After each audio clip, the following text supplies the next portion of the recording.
நபிகள் நாயகம் ஸல்லல்லாஹு அலைஹி வஸல்லம் அவங்க ஒரு மனிதன் மரணிக்கின்ற பொழுது ஒண்ணுமே இல்லாம வெறும் ஆளாக மரணித்து விடக்கூடாது. மரணிக்கிற நேரத்தில் அவனுக்கு வாரிசுகள் இருப்பார்களே, ஆனால் அந்த வாரிசுகளும் கையேந்தாத வகையில நல்ல நிலையில சொத்து சேர்த்து வச்சுட்டு போங்க. உன்னுடைய தேவைக்கு சேர்த்துக்க நிறைய ஆன்மீகவாதிகள் சொல்லி இருக்கிறாங்க. நபிகள் நாயகம் ஸல்லல்லாஹு அலைஹி வஸல்லம் நமக்கு எப்படி வழிகாட்டுறாங்கன்னு சொன்னா, நீங்க மரணிக்கும் பொழுது வெறும் ஆளா மௌத்தாயிடக்கூடாது. முடிஞ்ச அளவுக்கு நமக்கு பிறகு நம்ம புள்ள குட்டிங்களுக்கு உதவுற மாதிரி நீங்க சொத்து பத்துகளை விட்டுட்டு போக வேண்டும் என்று கூட நபிகள் நாயகம் ஸல்லல்லாஹு அலைஹி வஸல்லம் அவர்கள் நமக்கு வழிகாட்டுறாங்க. ஒரு சாது ரலியல்லாஹு அன்ஹு அவர்கள் நபிகள் நாயகம் ஸல்லல்லாஹு அலைஹி வஸல்லம் அவங்கள்ட்ட வந்து, அல்லாஹ்வுடைய தூதரே, என்னிடத்தில் நிறைய பொருளாதாரம் இருக்கிறது, ஆனா எனக்கு ஒரே ஒரு மகள் தான் இருக்கிறாள், என்னுடைய எல்லா சொத்தும் அவருக்கு ரொம்ப அதிகம் என்று நான் நினைக்கிறேன், அதனால என்னுடைய சொத்துக்களை எல்லாம் நான் தர்மம் செய்யலாம் நினைக்கிறேன் அப்படின்னு கேட்கிறார். நல்ல பணிக்கு நான் செலவிட்டு போறேன். அப்ப நபிகள் நாயகம் ஸல்லல்லாஹு அலைஹி வஸல்லம் சொல்றாங்க, அந்த மாதிரிலாம் செய்யக்கூடாது, எல்லாத்தையும் நீ தர்மம் செய்யாத. அப்ப அவர் கேட்கிறாரு, பாதியை நான் தர்மம் செய்யட்டுமா, இருக்கிற சொத்துல பாதியை நான் மகளுக்கு கொடுத்து விட்டு இன்னொரு பாதியை நான் தர்மமா செய்யட்டுமா?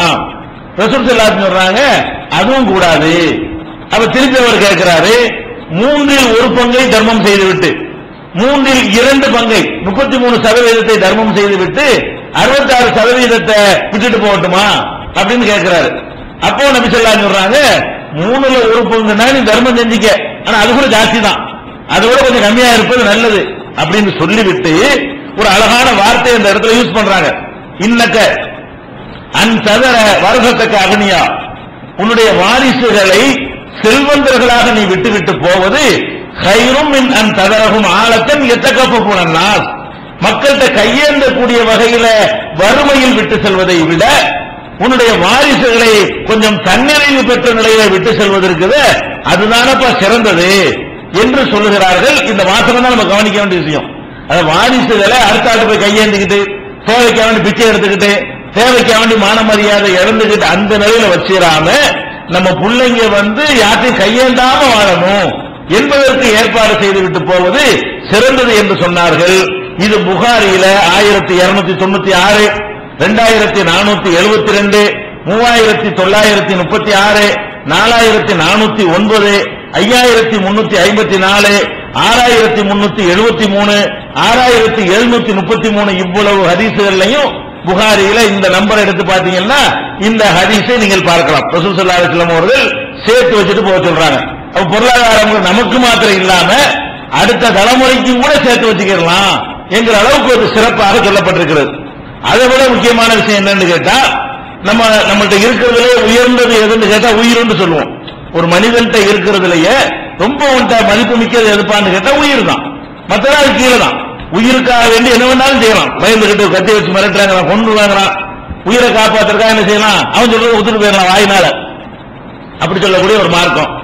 ஆனா இந்த பணத்துக்கு, இந்த பொருளாதாரத்துக்கு, இந்த செல்வத்துக்கு எப்படி ரசூல் ஸல்லல்லாஹு அலைஹி வஸல்லம் முக்கியத்துவம் கொடுக்கறாங்கன்னு கேட்டா, ஒரு மனிதர் வருகிறார், நபி ஸல்லல்லாஹு அலைஹி வஸல்லம் வந்து சொல்றாரு, ஒருத்தன் என்னுடைய சொத்துக்களை எடுத்துக்கிறதுக்கு வர்றான்.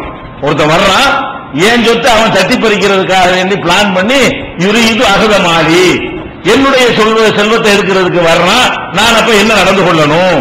என்கிட்ட ஒரு தொகை இருக்கு, ரூபாய் இருக்கு, வீடு இருக்கு, வாசல் இருக்கு, ஒட்டகம் இருக்கு, குதிரை இருக்குது, அதை மறுத்த டைம் எடுத்துட்டு போறதுக்கு வர்றான், நான் என்ன செய்ய என்று கேட்கிறார். அப்ப ரசூல் ஸல்லல்லாஹு அலைஹி சொல்றாங்க, பலா துஅதிஹி மாலக, உன்னுடைய செல்வத்தையும் கொடுத்துறாரு. அப்படி எடுக்க வேண்டாம்னு சொன்னா நம்மளை விரும்பி தர்மம் செய்யறது வேற, பறிக்க வர்றவன்ட்ட கொடுக்கறதுங்கிறது வேற, நீ கொடுத்துறாத என்று சொல்றாங்க. அப்ப அவர் சொல்றாரு, நான் கொடுக்கலன்னு சொன்னா அவன் என்னோட சண்டைக்கு வந்தா அராயத்தையும் காத்தலனி, அவர் என்னோட சண்டைக்கு வர்றான், பொண்ணு அடிக்க வர்றான் அப்படின்னு சொன்ன உடனே ரசூல் ஸல்லல்லாஹு, அப்ப நான் என்ன செய்யணும்? ரசூல் ஸல்லல்லாஹு அலைஹி சொல்றாங்க, இப்ப காத்தில் நீனும் சண்டைக்கு போ, சொத்தை பறிக்க வர்றான்ல, பறிச்சு சண்டை பிடிச்சு எடுக்க வர்றானா திருப்பி நீனு கூடு, நீ அவனை எடுத்து தாக்குதல் பண்ணு, தாக்குதல் பண்ணியா சொத்தை காப்பாத்து அப்படிங்கிறாங்க. அப்ப அவர் கேட்கிறாரு, அராயத்தையும் கத்தலனி, அப்ப இந்த சண்டையில என்னையும் கொண்டு விட்டாண்டா அவர் கேட்கிறாரு. சண்டைக்கு போன்னு சொன்ன உடனே சண்டைக்கு நான் போறேன், அவங்க ஓங்கி அவன் என்னை காலி பண்ணி விட்டா என்ன கதி? அப்ப ரசூல் ஸல்லல்லாஹு அலைஹி சொல்றாங்க, அந்த ஷஹீதுன், அவன் உன்னை காலி விட்டா நீ ஷஹீதுப்பா, ஒரு லட்சியத்துக்காக உன்னுடைய சொத்தை காப்பாத்துறதுக்காக நீ போராடி இருக்கிறீல, நீ ஷஹீத் ஆயிருவ. அப்ப அவர் கேட்கிறாரு, அராயித்தையும் கத்தத்துக்கு நான் அவனை கொண்டு விட்டா, ரெண்டும் சண்டை போடுறோம், அவன் என்னை கொண்டு விட்டா நான் ஷஹீத் ஆயிடுறேன், நான் அவனை கொண்டு விட்டா எனக்கா பாவம் ஏதாவது வந்துருமா, நான் ஏதாவது நரகத்துக்கு போவானான்னு கேட்டவுடனே காலஹூவா அவன் தான் நரகத்துக்கு போவான். அவதான் சொன்னாங்கன்னு பாருங்க, நம்ம சொத்தை ஒருத்தர் பறிக்க வர்றான், பறிக்க வரும்போது கொடுக்க கூடாது, உசவு கொடுத்தாலும் என்ன செய்யணும், அப்ப உயிரே கொடுக்க சொல்றாங்க. சொத்தை காப்பாத்துறதுக்காக வேண்டி உன் சொத்தை நீ விடக்கூடாது, அதை காப்பாத்துறதுக்காக வேண்டி சண்டையிட்டால் தான் காப்பாற்ற முடியும் என்றால் சண்டை போட்டு அவனை காலி பண்ணா தான் காப்பாற்ற முடியும், காலி பண்ணு, நீ காலியானாலும் காப்பாற்ற முடியாது, நீ காலியா போ, நீ ஷஹீது, அவன் நரகத்துக்கு போவான் என்று ரசூல் ஸல்லல்லாஹு அலைஹி வஸல்லம் சொன்னது சஹீஹ் முஸ்லிம்ல 201வது ஹதீஸாக நீங்கள் பார்க்கலாம். இதையே ரசூல் ஸல்லல்லாஹு அலைஹி வஸல்லம் அவர்கள் இன்னொரு வார்த்தையில சொல்றாங்க, மன் குத்தில தூன மாலிஹி ஃபஹுவ ஷஹீத், தன்னுடைய சொத்துக்களை காக்கும் போரிலே யார் கொல்லப்படுகிறான் அவனும் ஷஹீத் என்று உறுதியாகி. ஷஹீதுன்னா அல்லாஹ்வுக்காக நல்ல காரியத்திற்காக உயிரை தியாகம் செய்யறவனுக்கு பேர் ஷஹீது, இவனும் ஷஹீது. இது நீங்கள் புகாரியில 2480வது ஹதீஸ்ல இதை நீங்கள் பார்க்கலாம். அப்ப அடுத்த ஆளுக்கு சொத்து சேர்க்கலாம்ங்கிற அளவுக்கு இந்த மார்க்கம் சொல்லுகிறது. சொத்தை காப்பாற்றுறதுக்கு உசுர கூட விடலாம் என்கிற அளவுக்கு சண்டை கூட போடலாம். எதுக்குப்பா சொத்துக்கு சண்டை போட்டு இருக்கிறீங்க, சொத்துக்கு ஏன் பறிச்சிட்டு இருக்கு நம்ம சொல்லுவோம்ல. பொருளாதாரத்தை பத்தி நம்முடைய பார்வை என்னன்னா, நம்முடைய விடக்கூடாது, நம்முடைய ஒரு ஆதிக்க சக்தி, ஒரு மிரட்டக்கூடிய சக்தி நம்மளை அடிபணியை வைத்து எடுத்துக்கொள்ள வந்தால் அது என்ன செய்யணும், விரும்பி அட்ஜஸ்ட்மெண்ட் பண்ணலாம். அண்ணன் பிரிச்சுக்கிறீங்க, தம்பி ஏழையா இருக்கான், அண்ணன் கொஞ்சம் வசதியா இருக்கான், நீ வச்சுக்கப்பா வீட்ட, அது வேற கணக்கு. நம்மளா விட்டு கொடுத்தல் என்பது பெருந்தன்மையா நடந்து கொள்வது என்பது வேற. அப்படி இல்லாம நம்முடைய வலுக்கட்டாயமா பறிக்க வர்றான்னு சொன்னா காப்பாற்றுறதுக்கு நீங்க பாடுபடுங்க என்று சொன்னால் இந்த பொருளாதாரத்திற்கு இஸ்லாம் எவ்வளவு பெரிய முக்கியத்துவம் கொடுத்திருக்கிறது என்பதை இதுல இருந்து வழங்கிக் கொள்கிறோம். அனஸ் ரலியல்லாஹு அன்ஹு அவர்கள் ரசூல் ஸல்லல்லாஹு அலைஹி வஸல்லம் அவர்கள்ட்ட 10 வருஷம் எந்த ஒரு சம்பளமும் இல்லாம சேவையா ஊழியம் செய்தவர் அனஸ். சின்ன வயசுல கொண்டாந்து அவர் வர்றாங்க. 10 ஆண்டு காலம் ரசூல் ஸல்லல்லாஹு அலைஹி வஸல்லம் அவர்களுக்கு எந்த வேலையும் அவர் தான் செய்வார். அதை எடுத்துட்டு வா, இதை எடுத்துட்டு வா, கொடுத்துட்டு வா, இதை வாங்கிட்டு வா, அவரை கூட்டிட்டு வா, இவரை அனுப்பிட்டு வா, எதுவா இருந்தாலும் எல்லாத்துக்கும் ரசூல் ஸல்லல்லாஹு அலைஹி வஸல்லம் பர்சனல் வேலைக்காரர் யாரு, அனஸ் ரலியல்லாஹு அன்ஹு தான். அப்ப அனஸ் ரலியல்லாஹு அன்ஹுடைய அம்மா என்ன செய்யறாங்கன்னா, ரசூல் ஸல்லல்லாஹு அலைஹி வஸல்லம் நம்ம வீட்டுக்கு விருந்து கொடுப்போம் அப்படின்னு விருந்து கூப்பிடுறாங்க. விருந்து கூப்பிட்டா அவங்க அனச கொண்டு வேலைக்கு விட்டு பெரிய கோடீஸ்வர ஆளவா இருப்பாங்க. அவங்களும் சுமாரான நிலையில உள்ளவங்க தான். பண்ண பாய் எடுத்து போடுறாங்க. அது ரொம்ப நாள் பயன்படுத்தின காரணத்தினால கண்ணங்கிரேந்து கருத்து போயிருக்கிறது. ரொம்ப நாள் பயன்படுத்தின பாய் பழசா போயிரும் இல்லையா, அதுதான் நம்ம கூட புது பாய் மாத்தி இருக்கிறோம். அந்த மாதிரி பழைய பாயா போயிருச்சு. அப்ப என்ன பண்றாங்க, அதுலயே ரசூல் ஸல்லல்லாஹு அலைஹி வஸல்லம் தொழுது முடிச்சுட்டு விருந்து கொடுக்கறாங்க, சாப்பிடுறாங்க. சாப்பிட்டவன அல்லாஹ்வுடைய தூதரே, உங்கள்ட்ட நான் பர்சனலா எனக்கு ஒரு கோரிக்கை இருக்குது. யார் சொல்றா, உம்மு சுலைம், அனசுடைய அம்மா. அனசுடைய அம்மா சொல்றாங்க, உங்கள்ட்ட நான் பர்சனலா எனக்கு ஒரு கோரிக்கை இருக்கிறது. என்ன கோரிக்கை, என் பையன் விஷயமா தான் கோரிக்கை. உங்கள்ட்ட வேலை பார்க்கிறாருல அவருக்கு என்னமா கோரிக்கை, அவருக்காக நீங்க துஆ செய்யணும். என்ன செய்யறாங்க, பிரத்யேகமா அவர் நல்லா இருப்பதற்காக வேண்டி நீங்க துஆ செய்யணும் அப்படின்னு சொல்றாங்க. அவங்க துன்யாவை பத்தி அவங்க பேசவே இல்லை, பையனும் நல்லா இருக்கிறது துஆ செய்யுங்கிறாங்க. ரசூல் ஸல்லல்லாஹு அலைஹி வஸல்லம் அவர்கள் அதை கேட்டவுடனே அனசுக்காக வேண்டி துஆ செய்யறாங்க. எப்படி துஆ செய்யறாங்க, அல்லாஹும்ம ர்ஸுக்ஹு மாலன், இறைவா இவருக்கு நிறைய செல்வத்தை கொடுப்பாயாக. துஆ செய்ய சொன்னது சொர்க்கத்துக்கு கூட துஆ செய்ய சொல்லிருக்கலாம், அவருக்காக துஆ செய்யுங்கிறாங்க. ஆனா ரசூல் ஸல்லல்லாஹு அலைஹி வஸல்லம் செய்யறாங்க, அவங்க துஆ செய்யறாங்க, அல்லாஹும்ம ர்ஸுக்ஹு மாலன், இறைவா அந்த அனசுக்கு என்ன செய்ய, நிறைய காசு பணத்தை கொடு, வலதன் நிறைய சந்ததிகளையும் கொடு, பாரிக் லஹு ஃபீஹி அதுல நிறைய அவருக்கு பரக்கத்து செய்யி. பரக்கத்து என்னன்னு பின்னாடி பார்ப்போம், அது பொருளாதாரத்தில் ஒரு அம்சம் தான். அப்ப அவருக்கு பரக்கத்து செய், மறைமுகமான உன்னுடைய அருளை கொடு என்று துஆ செய்யறாங்க. அப்ப அனசு சொல்றாரு, இந்த பிற்காலத்துல இன்னைக்கு மதீனாவுடைய அன்சாரிகள்லயே நான் தான் பெரிய பணக்காரன். ஏன் தெரியுமா, அல்லாஹ்வுடைய தூதர் எனக்காக ஒரு துஆ செஞ்சாங்க, அது அல்லாஹ் ஏற்றுக்கொண்டு இன்னைக்கு மதீனாவுல இருக்கிற ஆட்கள் யார் பணக்காரா இருக்க, பிற்காலத்துல ஒரு நல்ல அந்த மதீனாவுல இருக்கிற வசதியான ஆளு இவர் மரணிக்கக்கூடிய காலத்துல அந்த மதீனாவுலயே நல்ல பணக்கார ஆளு யாரு, எல்லாரையும் பின்னுக்கு தள்ளிட்டு ஒரு முன்னுக்கு வந்துடுறாரு. அந்த அளவுக்கு ரசூல் ஸல்லல்லாஹு அலைஹி வஸல்லம் துஆ வேலை செஞ்சு அவர் நல்ல வசதியான ஒரு ஆளாக இருந்து மரணிக்கிறார். அப்ப இந்த சம்பவம் புகாரியில 1982, 6334, 6344, 6378, 6380 இதுல எல்லாம் இருக்கிறது. இதெல்லாம் விட ரசூல் ஸல்லல்லாஹு அலைஹி வஸல்லம் அவங்களுக்காக வேண்டி இட்டுக்கட்டப்பட்ட செய்திலாம் சொல்லுவாங்க. இறைவா என்னை ஏழையாக வாழ செய்வாயாக, என்னை மிஸ்கீனாகவே வாழ செஞ்சு மிஸ்கீனாவே மௌத்தா கட்டுக்கிறது அது பலவீனமான பொய்யான ஹதீஸ். ரசூல் ஸல்லல்லாஹு அலைஹி வஸல்லம் அவர்கள் என்னை பிச்சைக்காரனா வாழ வச்சு பிச்சைக்காரனா மௌத்தாக்குன்னு கேட்டதே கிடையாது. ஆனா ரசூல் ஸல்லல்லாஹு என்ன கேட்டிருக்கிறாங்க, அவங்களுக்கு செல்வத்தை கேட்டிருக்கிறாங்க. அவங்களுக்கு அல்லாஹ் என்ன செய்யறாங்க, அல்லாஹ்விடத்துல துஆ செய்யறாங்க. எப்படின்னா கான யகூல் ரசூல் ஸல்லல்லாஹு அலைஹி வஸல்லம் அவர்கள் அடிக்கடி துஆ செய்வார்கள். ஏதோ ஒரே ஒருத்தர் வாழ்க்கையில கேட்ட துஆ இல்ல, அடிக்கடி ரசூல் ஸல்லல்லாஹு அலைஹி வஸல்லம் துஆ செய்வார்கள். அல்லாஹும்ம இன்னி அஸ்அலுக்கல் ஹுதா, இறைவா உன்னிடத்திலே நான் நேர் வழியை கேட்கிறேன். ஃபர்ஸ்ட் நமக்கு தேவைதானே, போற பாதை கரெக்டா இருக்கணும், அந்த பாதை கரெக்டான பாதை எனக்கு நீ காட்டு. ஒத்துக்கா இறையச்சத்தை உன்னிடத்துல கேட்கிறேன். ஒல் ஆஃபா சுயமரியாதையை மான மரியாதையோடு வாழ்வதை உன்னிடத்துல கேட்கிறேன். நான் 4 விஷயத்தை கேட்பாங்க, செல்வத்தையும் கேட்கிறேன், நேர்வழியை காட்டு, இறையச்சத்தை காட்டு, இறையச்சத்தை கொடு, சுயமரியாதை உணர்வோடு மானத்தை இழந்தராத நிலையில வாழ்வதற்குரிய வாய்ப்பையும் கொடு, அதோட கொஞ்சம் காசு பணத்தையும் கூட அல்ல அப்படின்னு சொல்லி ரசூல் ஸல்லல்லாஹு அலைஹி வஸல்லம் அவர்கள் அல்லாஹ்விடத்துல எனக்கு செல்வம் வேணும்.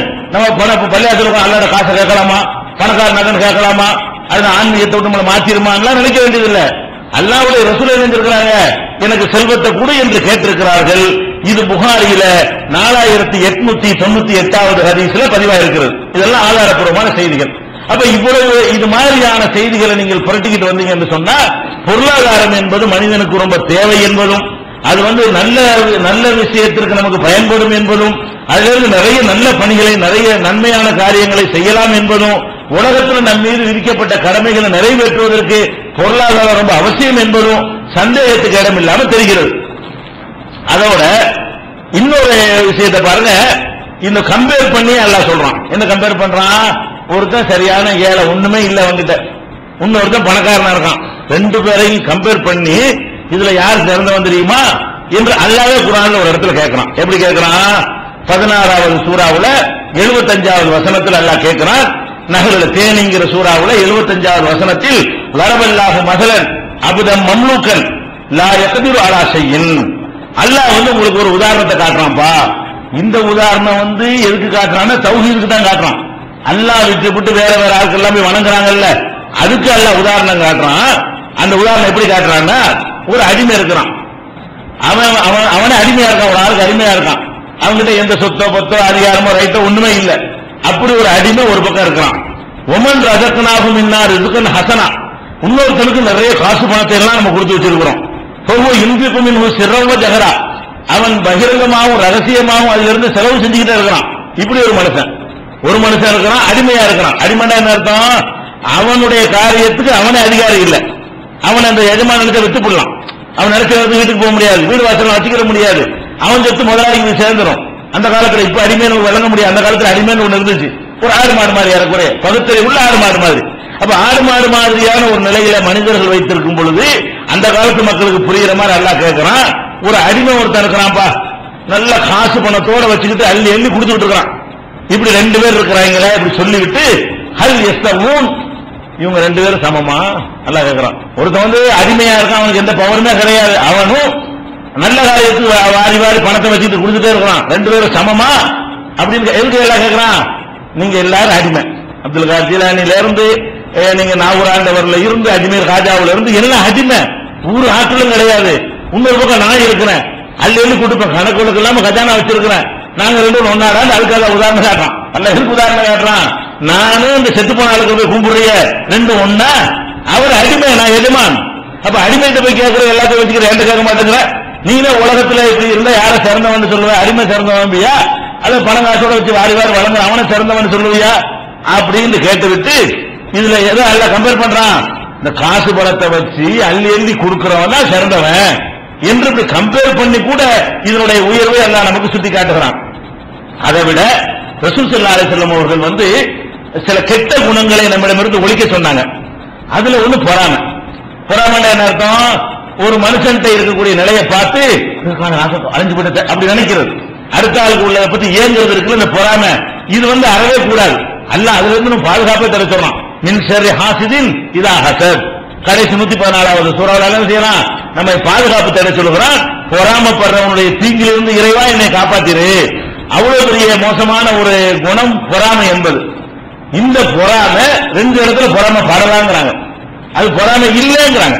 ரசூல் ஸல்லல்லாஹு அலைஹி வஸல்லம் சொல்றாங்க, ரெண்டே ரெண்டு நேரத்தில் நீ பொறாமைப்பட்டால் அகராதிப்படி அது பொறாமையில சேர்ந்தாலும் மார்க்கத்தில் பொறாமையில சேராது. டிக்ஷனரி படி பார்த்தா அது பொறாமை தான். அது நடைமுறையில பத்தி பார்த்தா அகராதி வந்து பொறாமைன்றதை சொல்லும். அந்த மொழி அறிவிப்படி பொறாமைன்னு தீர்ப்பளிக்க முடியும். இறைவனிடத்தில் பொறாமையா இல்ல. அது என்ன ரெண்டு விஷயம் ரசூல் ஸல்லல்லாஹு அலைஹி சொல்றாங்க, லா ஹஸத இல்லா ஃபீ இஸ்னத்தைனி, ரெண்டே ரெண்டு காரியத்துல தவிர மற்ற எதுலயும் பொறாமை கிடையாது, பொறாமை கூடாது. இந்த ரெண்டுல பொறாமை படலாம். அது என்ன ரெண்டு விஷயம் கேட்டால், ரஜுலுன் ஆத்தாஹுல்லாஹு மாலன் ஃபஸல்லத்தஹு அலா ஹல்கத்திஹி ஃபில் ஹக், ஒரு மனிதனுக்கு செல்வத்தை அல்லாஹ் கொடுத்திருக்கான். அந்த செல்வத்தை வச்சுக்கிட்டு அவன் நல்ல வழியில வாரி வாரி கொடுத்துட்டே இருக்கான். ஒரு ஆளுக்கு காசு பணத்தை நிறைய அல்லாஹ் கொடுத்திருக்கான். அந்த காசு பணத்தை அவர் தனக்கே வைத்துக் கொள்ளாமல் அடுத்த ஆளுக்கு அள்ளியில் கொடுக்கிறாரு. இப்ப நீ நினைக்கலாம், இந்த மாதிரி எனக்கும் கொடுத்து இவனை விட நான் அள்ளி கொடுக்கிறது அல்லாஹ் எனக்கு நீ அருள் புரிவாயாக என்று பொறாமப்பட்டால் இது பொறாமை இல்லை, படலாம். அப்ப பொறாமை பண்ணலாம் சொன்னாலும் எவ்வளவு சிறந்து விளங்குன்னு பாருங்க. இன்னொருத்தன் யாரு, ஒருத்தன் நல்ல அறிவை அல்லாஹ் கொடுத்திருக்கிறான். அந்த அறிவை வந்து விற்காம கரெக்டான மார்க்கத்தை சொல்லி தூய்மையான இஸ்லாத்தை பிரச்சாரம் பண்ணி அடுத்தால் கற்றுக் கொடுத்துட்டே இருக்கிறான். அல்லாஹ் இவனுக்கு மாதிரி எனக்கும் கொடுவேன்னு கேட்கலாம். இந்த ரெண்டுல தான், இந்த ரெண்டுல வந்து ஒருத்தருக்கு இருக்கிற செல்வத்தை நல்ல வழியில செலவு செய்யறானே என்று பொறாமைப்பட்டு அந்த மாதிரி என்னை ஆக்குன்னு கேட்குவதும், அதே மாதிரி வந்து ஒருத்தன் கல்வியை கற்றுக் கொடுக்கிறான அவனை பார்த்துட்டு அது மாதிரி ஏங்கி நம்மளும் இப்படி இருந்தா நல்லா இருக்குமே, நமக்கு அந்த மாதிரி இருந்தா நல்லா இருக்குமே என்று ஏங்குவதும், அது வெளிப்படையா பார்த்தால் பொறாமையா தெரிஞ்சாலும் மார்க்கத்தில் இது பொறாமை கிடையாது. பொறாமைப்பட்டதுடைய குற்றம் உனக்கு வராது. பொறாமைப்பட்டான்னு மலக்குகள் என்ன செய்ய மாட்டாங்க, இதை பதிவு பண்ண மாட்டாங்க அப்படின்னு சொல்றாங்க.